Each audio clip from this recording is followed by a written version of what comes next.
Mutungamiri wenyika yeZimbabwe panguva ino iyi urikuda munyika achienda kunyika yeNamibia for the memorial service anozikamwa anonzi Dr. Sam Nujoma. Panguva ino yatinoona kuti osira matomu ari mumaoko ajenerali.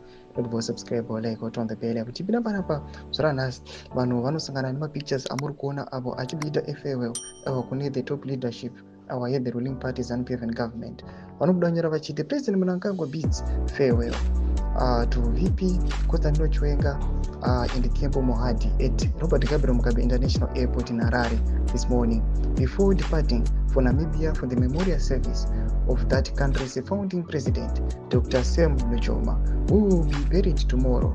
Toma pictures amuri kuona apa. Tuna kuti panapa tipinda pahendo yemukomana Nick Mangwana anoendera mberi achiti the Honorable VP General Kothanilo Chiwenga is acting president and His Excellency President Idi Mnangagwa return from Namibia. Tomashukwa naenda kubatira panapa panguva ino yatikuona kuti nechaos inenge ichiitika munyika panguva ino tiona rift yakakonzereswa nevakomana vanageza vachifumura chokwadi chiri kuitika munyika. Zviri kuonekwa kunzi vakomana vanhu vese vari munyika yeZimbabwe they are failing to expose that information nekuitaura. Panapa mutungamiri wenyika yeZimbabwe achisira matomu maoko ajenerali. People they will be now waiting to hear kuti zvii zvichasara zvichiitika. They really know kuti generally the last time pakasirwa matomu maoko mutungamiri wenyika pakanga ari pazororo regore ramunongoziva. Mukomana akasara akafumura nhau dzezvigananda nenhau dzecorruption. Mbutidzai mafungiro enyu munoti kudii pamusoro pechiitiko ichi. Bvina comment section medu mutidze mafungiro enyu.